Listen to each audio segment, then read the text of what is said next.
大家晚上好. Allow me to speak in Malay. Assalamualaikum warahmatullahi taala wabarakatuh. Hadirin sekalian, ucapan saya pada hari ini, saya ingin memberi sedikit ulasan dan pandangan tentang dua perkara. Yang pertama, baru-baru ini Perdana Menteri ada membuat satu komen ataupun ulasan yang dilaporkan oleh akhbar Berita Minggu, di mana beliau mengatakan bahawa parti pemerintah telah melaksanakan banyak dasar dan program yang baik, dan sejauh ini beliau belum dengar bantahan keras terhadap semua ini atau saranan alternatif oleh pihak pembangkang. Hadirin sekalian, telah beberapa kali dan banyak kali Parti Pekerja mengatakan bahawa kami adalah sebuah parti yang rasional, bertanggungjawab serta pro Singapura. Hasrat parti kami adalah untuk mendatangkan kebaikan kepada masyarakat Singapura serta memperbaiki cara pentadbiran parti pemerintah demi kesejahteraan Singapura. Kami akan melakukan demikian dengan memantau pemerintah dalam proses formulasi serta perlaksanaan polisi-polisi. Parti Pekerja tidak mahu membantah secara membuta tuli. Jika suatu perkara yang diketengahkan oleh pemerintah adalah baik bagi Singapura, kami menyokong. Dan jika sebaliknya, kami menegur. Sebagai contoh, pada Belanjawan 2012, pemerintah telah mengadakan pakej-pakej yang bersifat inklusif. Pada keseluruhannya, ia adalah suatu belanjawan di mana banyak skim-skim bantuan bagi golongan yang memerlukan telah diperbaiki dan diadakan. Kami APP Parti Pekerja amat mengalu-alukan pelaksanaan skim-skim tersebut. Namun, sebaliknya, pada sesi parlimen yang membincangkan kertas putih mengenai gaji para menteri, Parti Pekerja tidak menyokong falsafah dan formulasi yang digunakan untuk mendarab gaji menteri. Dan sebaliknya, Parti Pekerja ada memberi saranan tersendiri tentang formulasi yang harus digunakan. Berdasarkan contoh-contoh yang saya sebutkan, saya rasa kurang tepat jika Perdana Menteri mengatakan bahawa beliau belum dengar bantahan keras dari pihak pembangkang. Malah, saya pun kurang setuju dengan ulasan Perdana Menteri yang mengatakan bahawa beliau juga belum dengar saranan alternatif dari pihak pembangkang.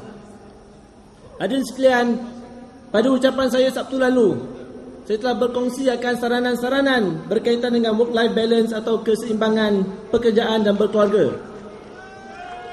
Antaranya ialah saranan tentang mengadakan cuti paternity untuk membolehkan para bapa mempunyai masa untuk berkongsi tanggungjawab dalam mengasuh anak-anak. Perkara ini telah saya kemukakan di sesi parlimen bulan Ogos tahun lalu. Malah, saranan ini juga ada tertera dalam manifesto Parti Pekerja tahun 2011, di mana Parti Pekerja menyokong pentingnya peranan ayah dalam berkongsi tanggungjawab mengasuh anak dan menyarankan agar sekurang-kurangnya 6 hari cuti paternity yang dibiayai oleh pemerintah dilaksanakan dalam rang undang-undang. Hadirin sekalian, jika kita lihat akhbar harian, berita harian hari ini, pemerintah telah mengumumkan pelaksanaan dasar memperuntukkan cuti paternity selama seminggu kepada para bapa yang bekerja yang mempunyai anak warga Singapura. Selain saranan di atas, saya juga ada menyarankan dalam ucapan saya pada Belanjawan 2012 mencadangkan agar pemerintah memperbaiki sektor sosial dengan meningkatkan kadar pendapatan para pekerja sosial supaya dapat menarik lagi ramai profesional untuk mencuburi dalam bidang ini. Saya juga menyarankan agar jumlah kes-kes yang dikendalikan oleh pekerja-pekerja sosial direndahkan dengan tujuan agar mereka dapat menumpukan masa yang lebih pada setiap klien. Jadi, saya rasa agak kurang tepat jika Perdana Menteri Encik Lee Hsien Loong mengatakan bahawa AP pembangkang tidak memberi saranan alternatif sejak pilihan raya umum 2011. Seterusnya, perkara yang kedua yang saya ingin ulas adalah komen dari Menteri Pelajaran Encik Heng Swee Keat yang mengatakan, beliau mengatakan undilah PAP agar WP kerja lebih keras. Encik Heng mengatakan sedemikian dalam membidas hujah dari Encik Loh Tak Kiang bahawa pemerintah akan bekerja lebih keras jika ada banyak AP pembangkang dalam Parlimen. Encik Heng Swee Keat seterusnya menjelaskan bahawa pengundi harus lihat apa yang telah dilakukan oleh anggota Parlimen, sumbangan mereka di kawasan undi mereka dan di Parlimen sendiri. Mereka akan lihat, jika mereka melihat demikian, mereka akan lihat kesimpulannya bahawa mereka harus mengundi PAP bagi memastikan WP bekerja lebih keras bagi mereka.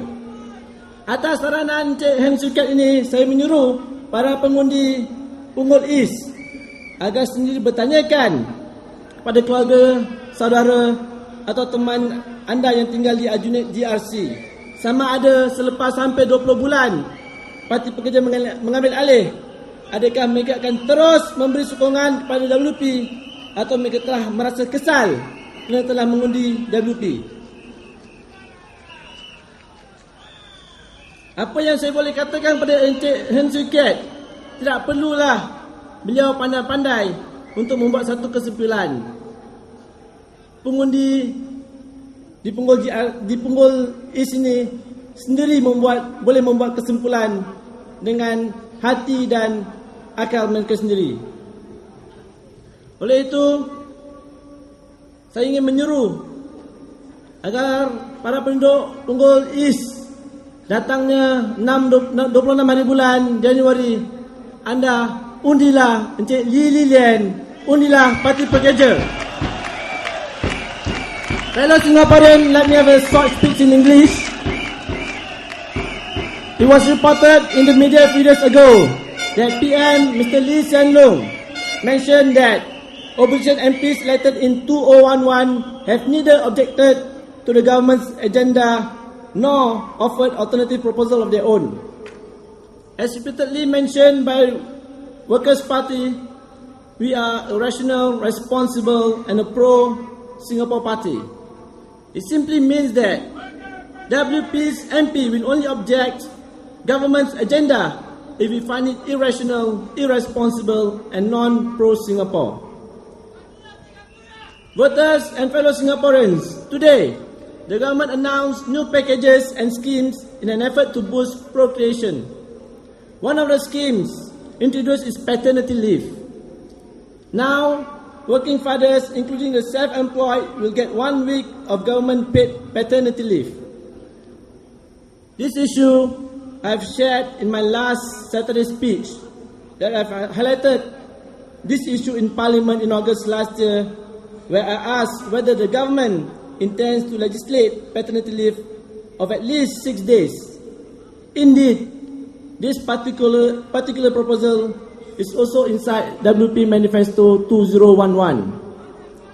Voters and fellow Singaporeans, my point of sharing this is not to say that I deserve the credit. The point is to highlight that opposition MPs elected in 2011 do contribute to the well-being and progress of Singapore. So come 26 January,